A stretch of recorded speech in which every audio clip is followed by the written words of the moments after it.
The submitted material passionately argues that the Cleveland Browns made a disastrous, unrecoverable mistake by trading reigning Defensive Player of the Year Myles Garrett to the Los Angeles Rams for Jared Verse and 3 draft picks.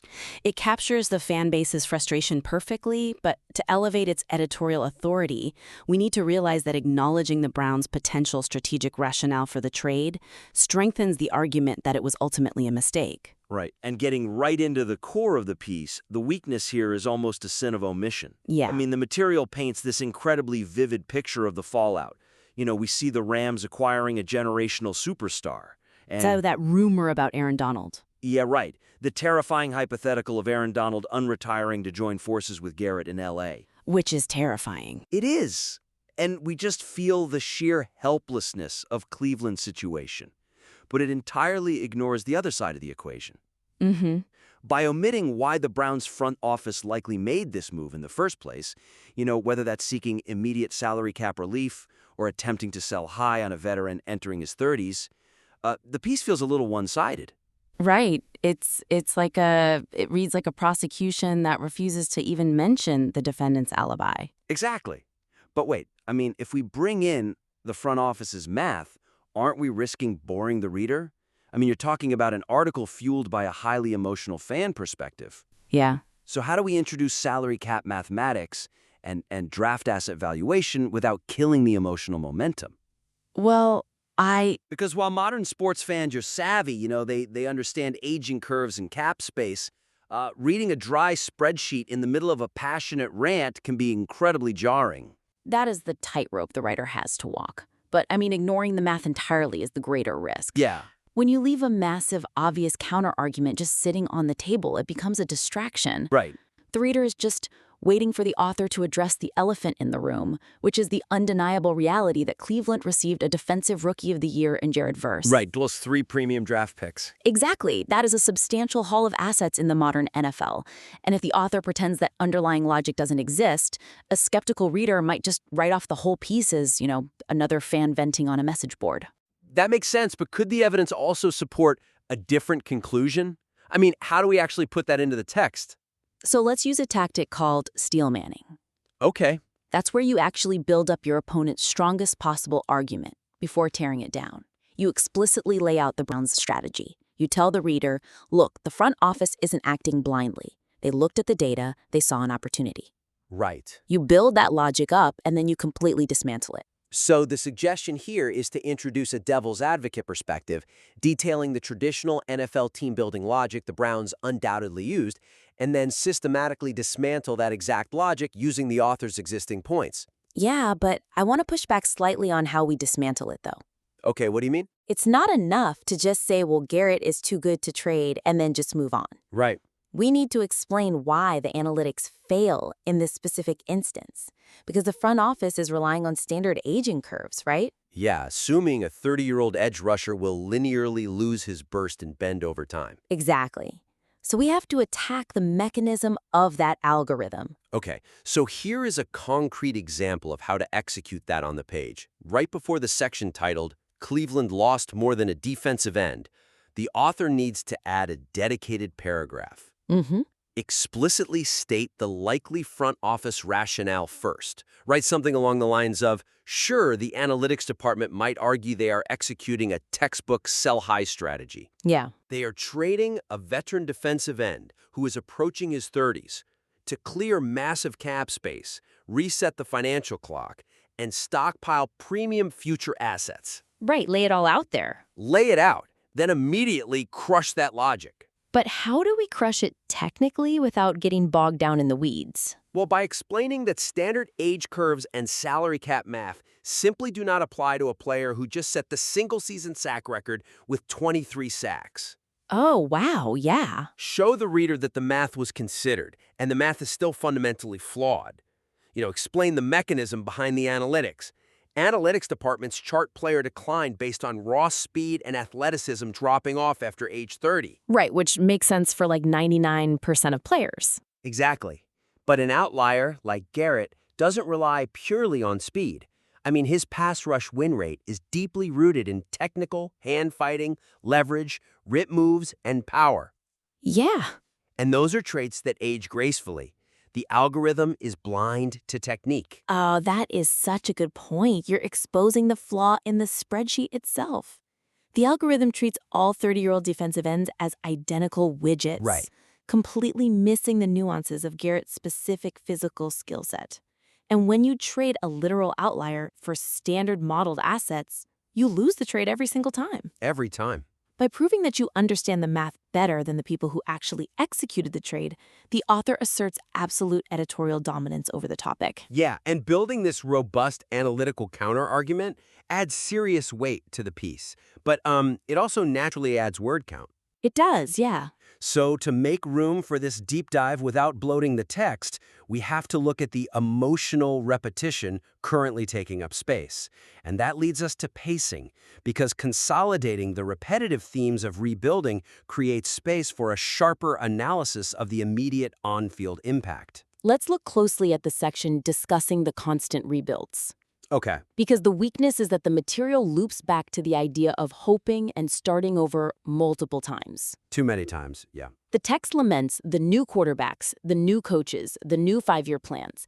And then just a few paragraphs later, in the Cleveland already looks like it misses him section, it circles right back to the same concept of waiting several years to find out if the plan worked. Right. It relies heavily on the word hope to describe Jared Verse and the 2027 through 2029 draft picks.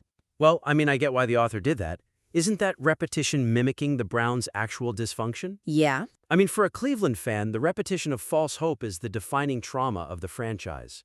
It makes total sense why the narrative keeps returning to that well to generate sympathy from the reader. It reflects the trauma, sure, but from an editorial standpoint, it traps the reader in a cycle of grief. Ah, I see. It stalls the forward momentum of the argument.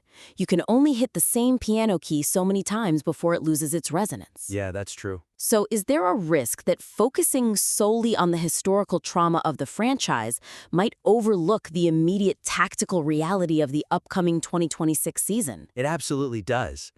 The suggestion here is to condense the sections lamenting the history of the Browns' rebuilds and replace that newly freed up space with a deeper dive into the specific tactical void that Garrett leaves on the field right now. Right. Move from the abstract pain of a front office rebuild into the concrete physical reality of the gridiron. Because when Myles Garrett is not lined up on the edge, what physically happens to the other 11 men on the opposing offense? Exactly. That's where the real damage of this trade is felt on Sundays. Right.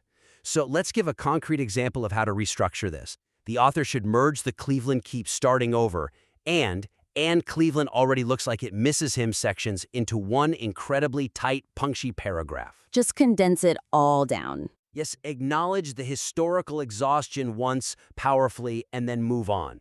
Instead of using the word hope 4 different times to describe the future assets, pivot directly to the X's and O's. Let's define what that actually looks like on the field.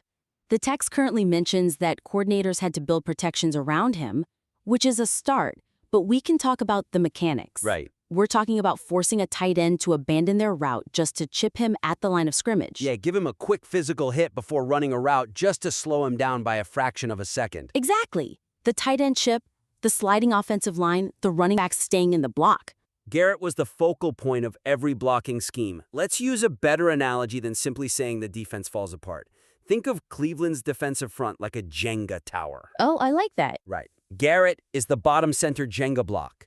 You pull him out, and the structure doesn't just get slightly weaker. No, the structural integrity of every other piece is compromised. Exactly. Because when you remove Garrett, the offensive guards are free to climb to the second level. Right. Which means the linebackers no longer have free gaps to shoot, and because the pass rush isn't getting home in 2.5 seconds, the cornerbacks suddenly have to cover elite receivers on islands for 3 or 4 extra seconds. And that's a fraternity in the NFL. It really is. So detail how opposing offensive coordinators no longer have to dedicate those double teams.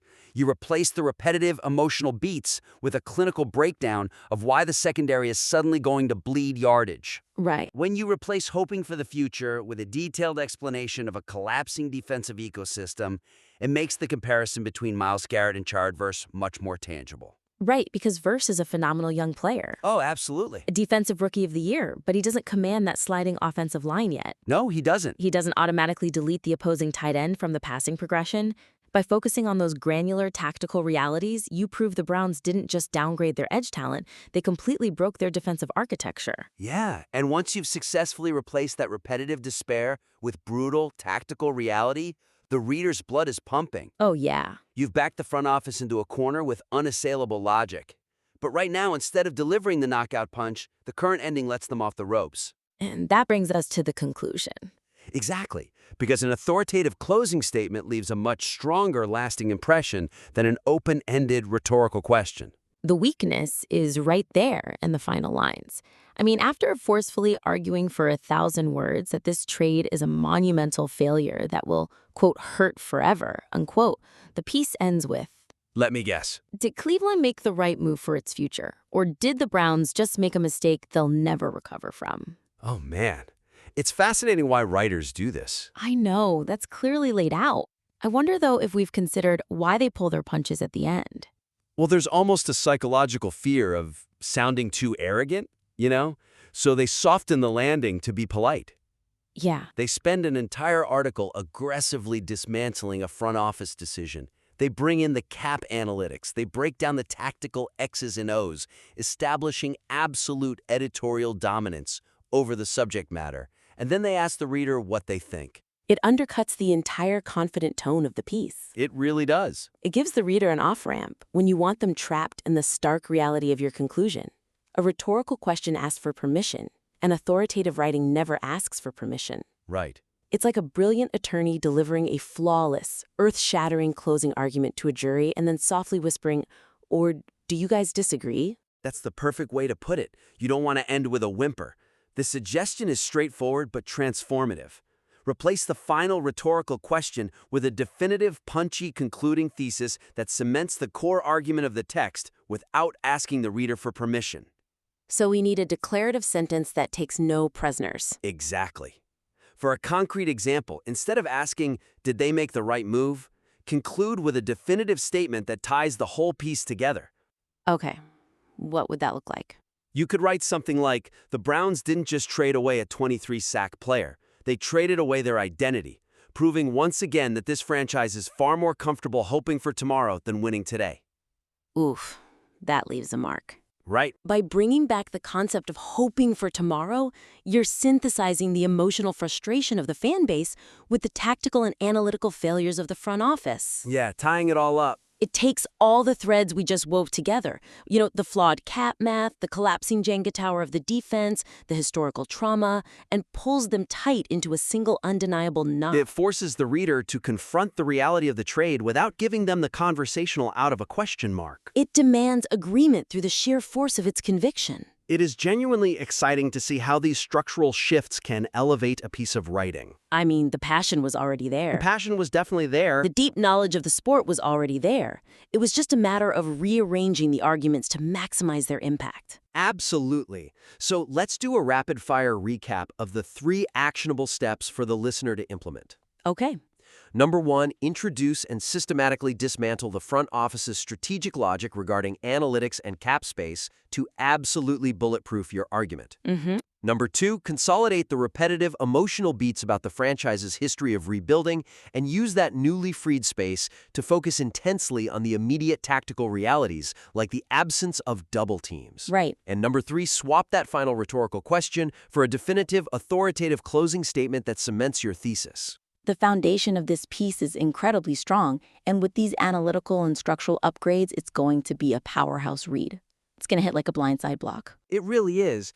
We really want to encourage the listener to implement these changes, rewrite those sections, and submit the revised material back in for a future critique. Because a truly great editorial piece doesn't just vent frustration, it systematically disassembles the opposing argument until there's nothing left but the truth.